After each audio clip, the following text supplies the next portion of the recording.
कल रात अफगान दारुल हुकूमत काबुल में एयरपोर्ट के अंदर होने वाले मुतादिद धमाकों में 100 से ज्यादा अफगान शहरी समेत 13 अमरीकी फौजियों की हलाकत ने अमरीकी इनखला के बाद अफगानिस्तान के मुस्तकबिल और खास तौर पर सिक्योरिटी सूरत हाल पर कई सवालात उठा दिए हैं। इस्लामिक स्टेट खुरासान ने इन धमाकों की जिम्मेदारी कबूल की है, जिसके बाद सबसे अहम सवाल यह है कि अमरीकी इनखला के बाद का अफगानिस्तान कैसा होगा।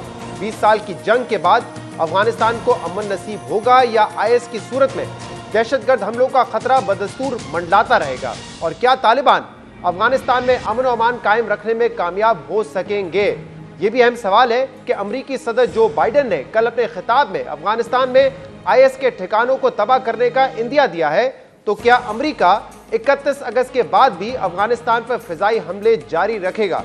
काबुल एयरपोर्ट पर कल धमाके उस वक्त हुए जब हजारों अफगान शहरी बैरून मुल्क जाने के लिए एयरपोर्ट पर मौजूद थे, इसलिए इन धमाकों में शदीद इंसानी नुकसान हुआ है। इस वक्त भी काबुल के अस्पतालों में इमरजेंसी की सूरत हाल है और काबुल में खौफ की फिजा बरकरार है। अहम बात यह है कि अमरीकी सदर जो बाइडेन ने पिछले हफ्ते काबुल एयरपोर्ट के अतराफ दहशतगर्द हमले का खदशा जाहिर किया था, जबकि अमरीकी सेंट्रल कमांड के सबरा जनरल मैकेंजी ने इस खतरे का इजहार किया है कि इस्लामिक स्टेट के ये हमले आगे भी जारी रह सकते हैं, जिसके बाद काबुल में मुसलसल खौफ का साया है।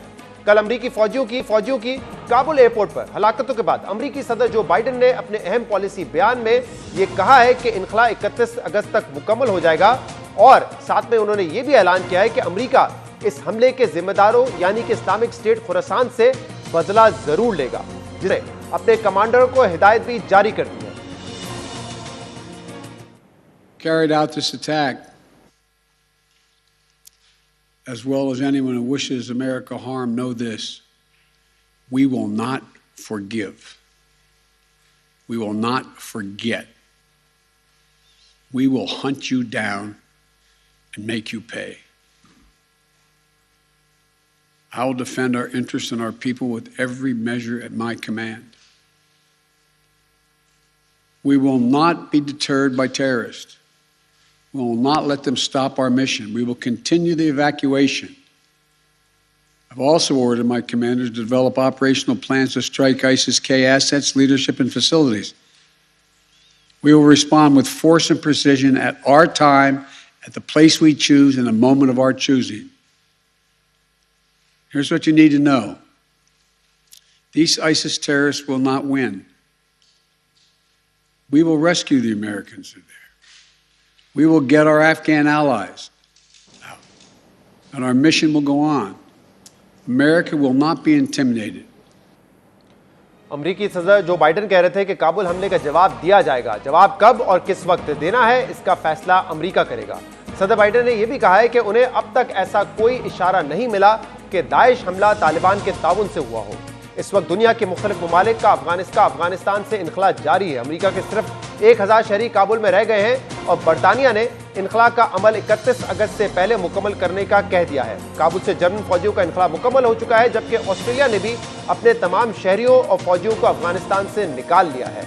अब सवाल यह है कि 31 अगस्त तक गैर मुल्की शहरियों और अफवाज के इनखला के बाद दुनिया अफगानिस्तान में नई हुकूमत के हवाले से क्या पॉलिसी अपनाएगी। क्या तालिबान हुकूमत को तस्लीम किया जाएगा? क्या तालिबान हुकूमत को माशी और इंसानी इमदाद फराम की जाएगी, और खुद तालिबान दुनिया की शराइत पर कितना पूरा उतर सकेंगे? इस हवाले से कल वजीर आजम इमरान खान ने अहम बयान दिया है। वजीर आजम इमरान खान ने दुनिया से अपील की है कि दुनिया तालिबान हुकूमत की मदद करे, क्योंकि तालिबान दुनिया को सारी यकीन दहानियां करवा चुके हैं। इसलिए अब दुनिया को अफगानिस्तान की मदद करना पड़ेगी ताकि वहां अमन कायम हो सके। जो हालात हैं अफगानिस्तान में, हमारी पूरी कोशिश होनी चाहिए, और मैं दुनिया की कम्युनिटी को कहता हूं, पूरी कोशिश होनी चाहिए कि अफगानिस्तान की इस वक्त उनकी गवर्नमेंट की मदद करें। जो तालिबान है उन्होंने क्या चीजें कही? उन्होंने कहा कि हम सबको शामिल करेंगे। ये बड़ी जबरदस्त चीज है। यही तो चाह रहे थे दुआ के अंदर जो टॉक्स थी, उसमें क्या चाह रहे थे तालिबान से कि इंक्लूसिव गवर्नमेंट हो, वो मान गए हैं। ह्यूमन राइट्स है, वो कहते हैं हाँ ह्यूमन राइट्स।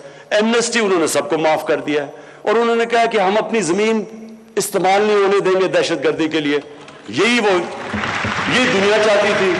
तो जब उन्होंने ये कह दिया है, तो ये क्या मतलब कि नहीं जी वो आगे पता नहीं अपनी जुबान पर खड़े होंगे या नहीं होंगे? भाई जब नहीं होंगे तब देखें, अभी क्यों शुरू हो गए हैं? अब वक्त आ गया कि दुनिया मदद करे अमन लाने के लिए वहां, और वो कोशिश करे। अगर तालिबान कोशिश कर रहे हैं सबको शामिल करके वो अमन की बात कर रहे हैं तो उनकी मदद करें। वजीर आजम इमरान खान दुनिया से अपील कर रहे थे कि आलमी बरादरी तालिबान हुकूमत की मदद करे ताकि अफगानिस्तान में अमन कायम हो सके। ये बात इसलिए भी अहम है क्योंकि अफगानिस्तान में देरपा अमन उस वक्त तक कायम नहीं हो सकता जब तक वहां मुआशी बेयकीनी खत्म नहीं होती। अक़वाम मुत्तहिदा के मुताबिक इस वक्त अफगानिस्तान की निस्फ आबादी को इंसानी इमदाद की जरूरत है। अफगानिस्तान शदीद मुआशी बहरान का शिकार है। कम से कम 6 माह से सरकारी एहलकारों को तनख्वाह अदा नहीं की गई है। कई तरक्याती मंसूबे रुक चुके हैं। पिछले कई बरसों से अफगानिस्तान की मईशत गैर मुल्की इमदाद पर चल रही थी। अफगानिस्तान मईशत का 40% गैर मुल्की इमदाद पर मुश्तमिल है और अफगानिस्तान का 80% बजट गैर मुल्की इमदाद से पूरा होता है। मगर जब से तालिबान ने काबुल पर कंट्रोल संभाला है उसके बाद से अमेरिका और कई यूरोपीय ममालिक और इसके अलावा वर्ल्ड बैंक और IMF अफगानिस्तान की इमदाद रोक चुके हैं। अमेरिकी हुकूमत अफगानिस्तान के $7 अरब के रिजर्व मुंजमद कर चुकी है। वर्ल्ड बैंक ने अफगानिस्तान में रवां साल तरक्याती मंसूबों के लिए $800 मिलियन देने का ऐलान किया था, मगर यह फंडिंग भी रुक चुकी है। इसके अलावा IMF ने स्पेशल ड्राइंग राइट्स के तहत अफगानिस्तान को $440 मिलियन की रकम जारी करने से भी माजरत कर ली है, जिसके बाद अफगानिस्तान में माशी बहरान शदीद होता जा रहा है। और यह माशी बहरान उसी वक्त खत्म हो सकता है जब आलमी बरादरी अफगानिस्तान के लिए माशी और इंसानी इमदाद बहाल करेगी। वजीर आजम दुनिया से यही अपील कर रहे हैं, मगर सवाल यह है कि क्या पाकिस्तान खुद तालिबान हुकूमत की मदद करने का फैसला कर चुका है और क्या पाकिस्तान अफगानिस्तान की नई हुकूमत को तस्लीम करेगा?